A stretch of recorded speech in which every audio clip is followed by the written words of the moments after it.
I started writing with a flash of inspiration, and that title came to me over time. So I'm still working out what that title means. It's still revealing itself, and that's one of the things about writing is, or being creative, is that you follow the muse and you trust the truth, and then the depth of it actually reveals itself over time. So this is about going on a journey of transformation, of selling my house and moving into my ancestral home and ending up in Thailand, my dream of living there, and the journey of clearing the one and creating the other, and then finding myself and finding my voice along the way. So like an eat, pray, love type of situation. It is like that, yes. An autobiographical story of discovery. So now I know that, the last time, we were speaking about, being yourself for a living. And now, this book, right? So can you connect the two in a way that can let us know as a whole, how now you as Robin, are yourself for a living? Yeah, so I mean, people say to me, what do you do? And then I say, my brand is being yourself for a living. Yes. And then I leave it with people, because some people are like, oh, what does that mean? Yes. Other people are like, wow, that's the future, or that's the dream come true.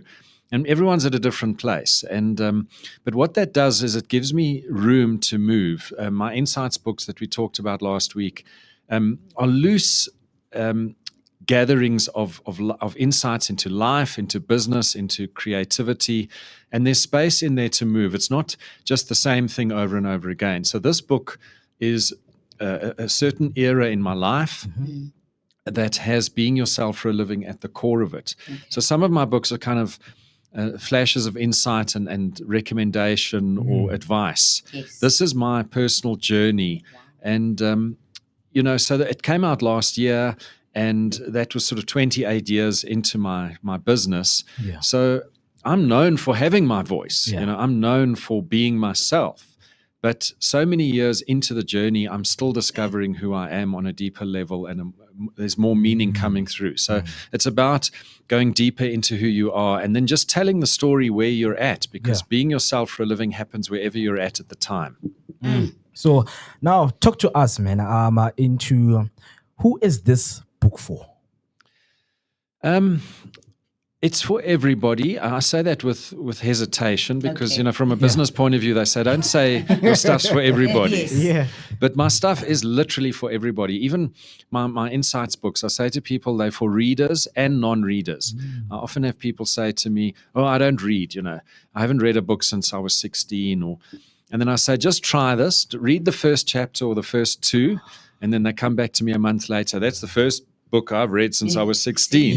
Yeah. So, because a lot of people don't feel comfortable with reading, especially these days, everything's just, short 140 character bites. Yeah. And the books are written for that. This one, by contrast, is a big 100,000 word book. Wow. 400 pages, a proper journey. It'll take you, if you've got time, it'll still take you a month to read. Yeah. And it's deep, It's so each chapter, each paragraph, sometimes each line is something you'll put down and you'll contemplate it. Yeah. But the thing there is that wherever you're at, it's going to speak to you. And I saw a quote recently that said, the power of a book is not so much the book itself, but the moment at which you read it. It's the timing. So I would say it's for everybody, but I would say let the synchronicity bring it into your life. Yeah. Right? Yeah. So let what is currently happening in your life, reflect in the way that you understand the book. That's I it. mean, because you do speak about love, right? And that being the key. Yes. I love that you're saying that is the key to finding your voice. So now let's talk about love in a practical way and not an emotional one, right? So how does love help us unlock our voices, especially in a professional or a business context? Well, in that elemental way, just do what you love. Okay. And in that is the backdrop to this. If I tell you the opening chapter, I was living in Joburg, and the house I'd been in when my dad had died, I took it over from him, and there was deep meaning in that. and then I had converted it into my sort of ideal author's den. And I'd lived there for 14 years. So throughout my 40s, I'd been there, living in meaning and purpose. And then it started to run its course. I started to feel held back there. I'd written 20 books there. My 40s were over, and I was like, I needed to move on. And going to Thailand was a dream. I'd fallen in love with Thailand. And this vision was, okay, that's where I want to go and try and live. But circumstance kept feeling like it was holding me back. So it was like I was very frustrated. I was feeling stuck. And then the house that I'd had the house on the market for a while, and then suddenly my ancestral home in Pretoria became available. My uncle, my dad's brother, had been looking after that, living in that house. And it was the house that my ancestors built, my paternal grandparents. So suddenly my uncle died, and that, which was a dream for me on the one hand and a huge responsibility on the other. The house became available. So Thailand was still in the picture, but suddenly my ancestral home became central, and that gave me direction. And then I'd had my Joburg house on the market for a long time, and it hadn't sold, and I'd struggled, and I'd been all the way left and all the way right, and I'd been through every story. And, sometimes you're only ready when you don't care anymore. Not in a way of being heartless and callous, but where you've been through all the trials and tribulations and you're over that lesson. And one Friday, people came and looked at the house in Joburg, and they liked it. And it turned out that man that bought it had grown up next door to the house in Pretoria. So that synchronicity was suddenly all galvanized, all kicked in. Yes. And I knew this was right. And that's where the book kicks off. Yeah. So all that energy, that spiritual energy gathers. And then when the time's right, you get sent on a journey. And that's what this book shares. Yeah. So Thailand, you mentioned that you ended up in Thailand, right? So, I mean, going from your ancestral home to Thailand, how has that helped you, in the sense, find your own voice in virtue of this book, using writing, obviously, as the tool to do so? Yeah, so as you so insightfully see and say there, as soon as the change happened, I started writing. So the opening chapter is that moment of shift. And I had this dream of Thailand on the one hand, but then I had this calling of my ancestral home on the other. All places I love. I love Thailand. That's my place of freedom and being able to write and my place of joy. But then on a much deeper level, in a sense, there's my ancestral land. So where I stay now in Irene, my grandparents, your roots, Yes. and very much from an African perspective. Right. Like Europeans don't speak this language, and I said a little bit of that last week as well. Yes. The African brand and the African soul, Yes. that thing of your ancestors is tremendously powerful, and Yes. that is love. Those are people who've given you a heritage of love. Yes. Yeah. And if you don't understand that, there's something missing in your life.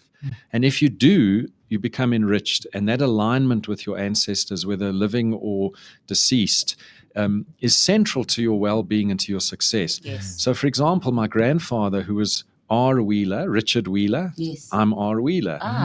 And the house look at plans that. say new residence for R. Wheeler, 1953.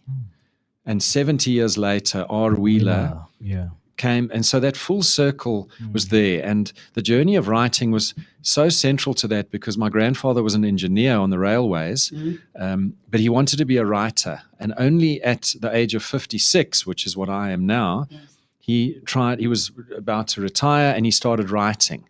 So he wanted to be a writer. He had a career. He put his 3 sons through school. He had a pension so he could live into his retirement. But there was an unfulfilled side of him. And I came along and I not only became the writer, because when I set out to be myself for a living, I was 27.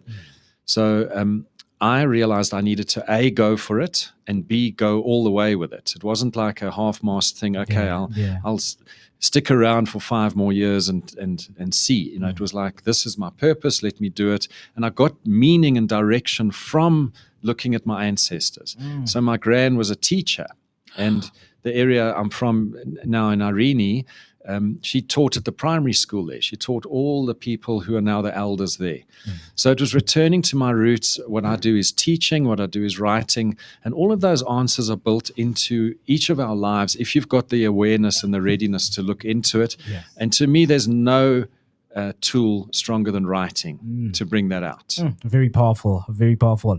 And now, I want to get into the conversation of you as a businessman, because when you think about love, you can explain it, in broad ways. But now let's talk about someone when they hear love, all they think about is relationship. So how will this book deconstruct the idea of love is only a relationship you can have with someone? Yeah, so my partner and I, went to Thailand together. So the relationship part of the love is in there. Yes. And it doesn't necessarily answer those questions. It doesn't say, we had X, now we've got Y, here's the answer. Yeah. It lets you travel along with me and resonate with that. So that part of it is, your intimate relationship, your personal relationship, that form of love is very central to it, as is the ancestral love, as is the vocational love. Yes. So love has got all, the Greeks have many words for love. Yeah. The English language just has the one, and then you have to kind of try and unpack it. Yes. But then the Eskimos have many words for snow.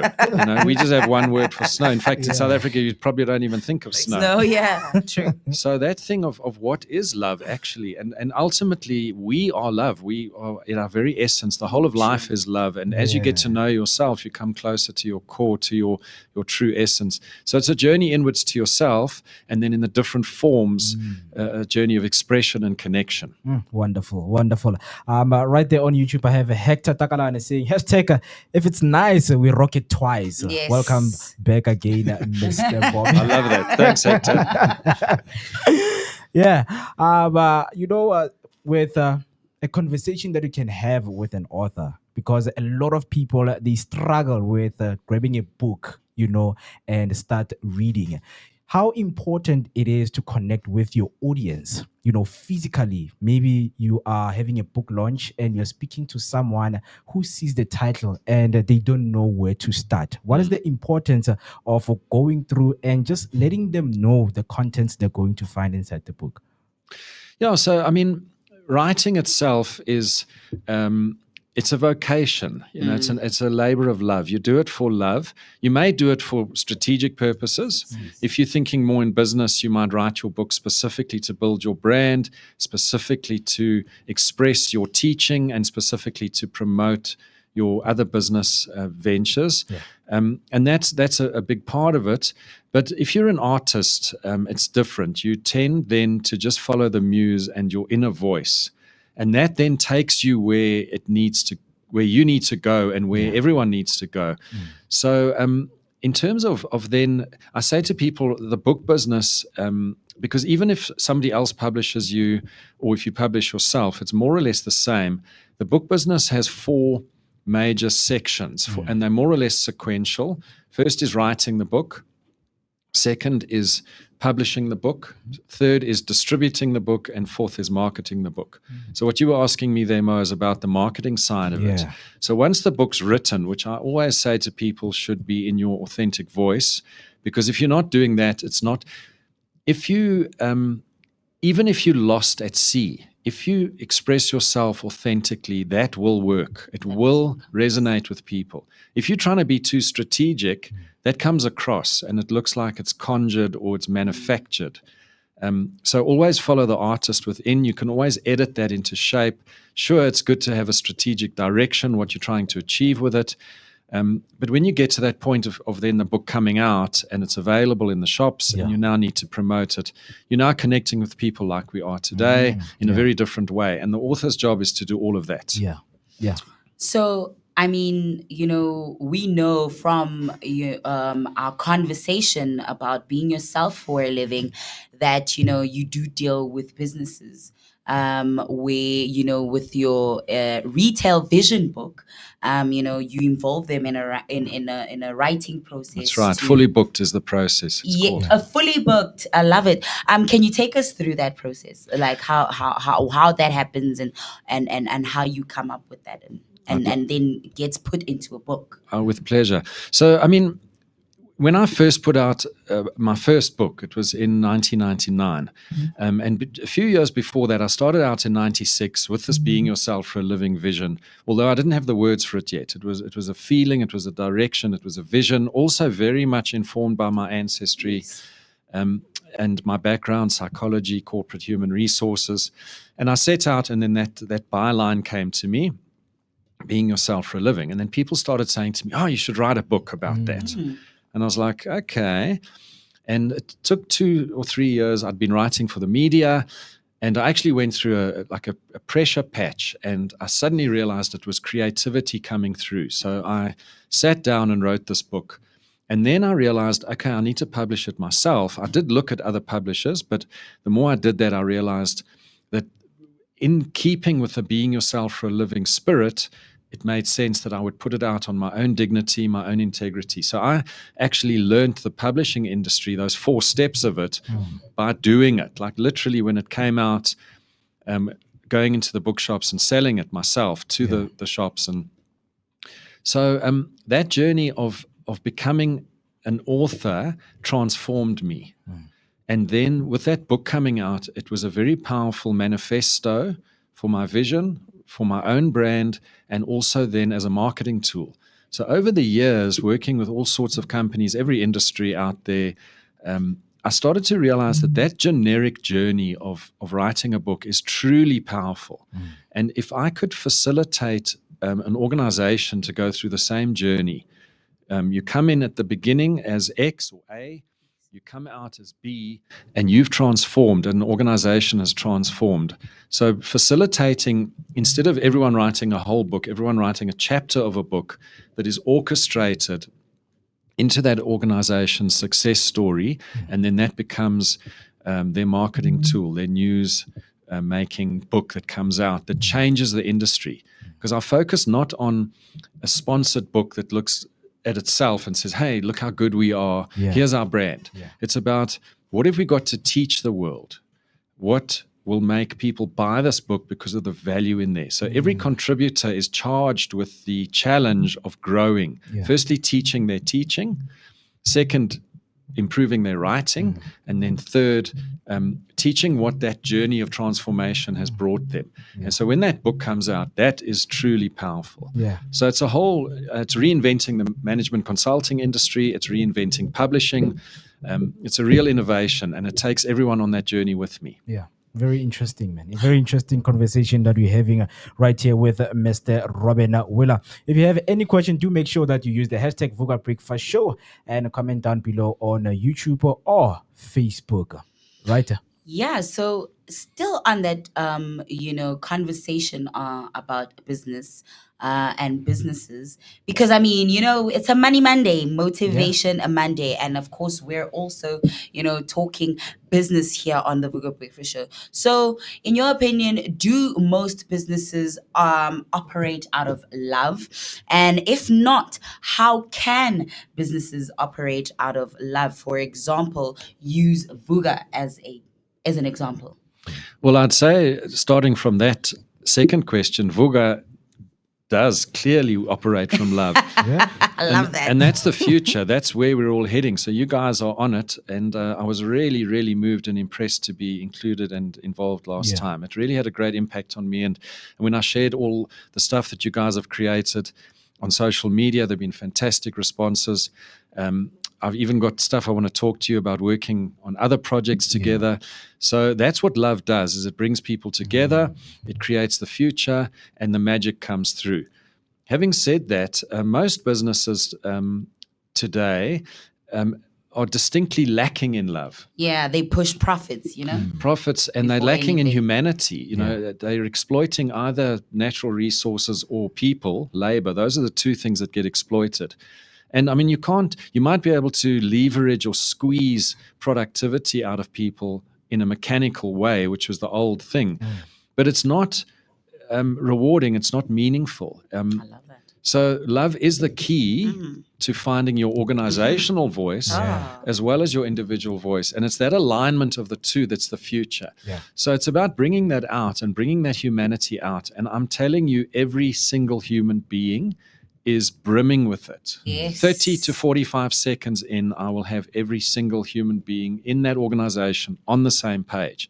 And then we travel together. So a lot of companies they're there, but they're just needing that help and that facilitation. And there's Yes. nothing like writing a book together. Yeah. Really. Lovely. So for someone watching who wants to find their voice, or maybe for their brand, in terms of even their personal healing, Yes. Yes. what's the first small step they can take today? I'd say the winner every time is to be present. If you can just tune into where you are, who you are, what you're feeling, what you're going through, even if it's extremely challenging, it contains the answers. So tune into yourself. We're also conditioned out of awareness, out of love. So trust your own voice. Go into who you are and what you're feeling. And then that will show you the way. Then you can, in an African sense, look at what your name is. What have you been, what does your name mean? What is your purpose in there? Because the ancestors have told you that's who you're supposed to be, And if you look at the story behind that, who chose that name? When did it happen? What did it mean? So there's an ancestral element, there's a present element, then there's a sense of vision. Entrepreneurs are people who know who they are and they know where the world is heading, and they have their own vision for that. Not the president, not the parent, not the boss. Sure, you're working with all of those circumstances, but you develop a deeper connection and thus a vision of your own. Yeah. And you set out on that. So there are different strands that inform it, but the main thing is living now in action and taking those risks and backing them up and managing them towards that vision and making the world the new world, the new earth, the new humanity, I call it, where you are self-actualizing in service of others. Yeah. Okay.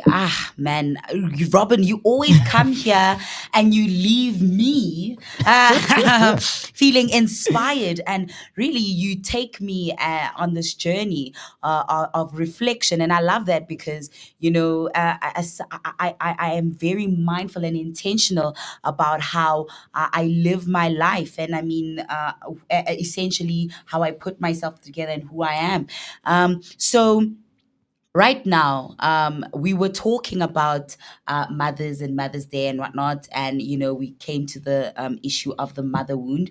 So now obviously that now talks to our inner child. For sure. What message would you have for the inner child in you today, knowing what you know today and the journey that you've been on versus who you were back then? Brilliant question again. It's you in the same way connecting with you does that for me. Yeah. TC. So look, I've got an enormous mother wound. Yeah. It's been an absolutely primary thing for me in my life, and I'm still only unwrapping some of it. I tell you the story of the house in Irene. That's my paternal side. Okay. The maternal side, huge mother wound, school wound. So the message I would say is that your wound and your purpose are the same thing.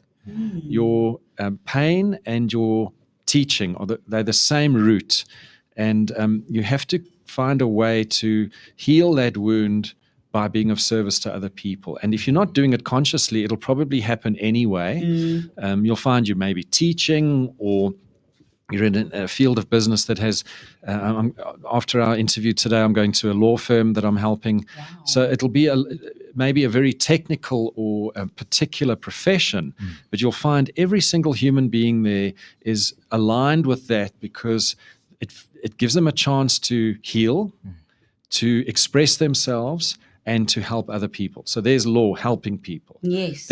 That's a parental thing. Yeah. You help, you advise. Sure, it's adversarial. You've got to be a warrior. You've got to be tough. You've got to be Yes. shrewd. But it's got to come from a human place. Otherwise, it has no meaning, and you probably won't win those cases in the end.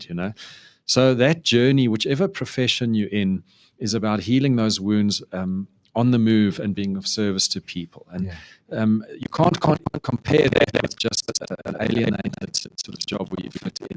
So even if you are in an alienated job, Yes. you can still see the other person on the other side.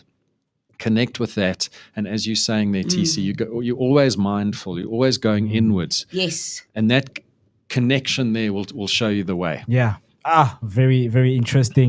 I'm stoked right now, and thank you so much. Thank you so much. I mean, in conclusion, because right now time is not on our side, Mr. Robin, where can one, who's watching, find the copy of your book? Well, as I said, out of the 4 stages of a book process, number 3 was distribution. Yes. So somewhere along the way, you're going to decide how you're going to distribute it. So, for example, my books are on Amazon, so they're available globally that way.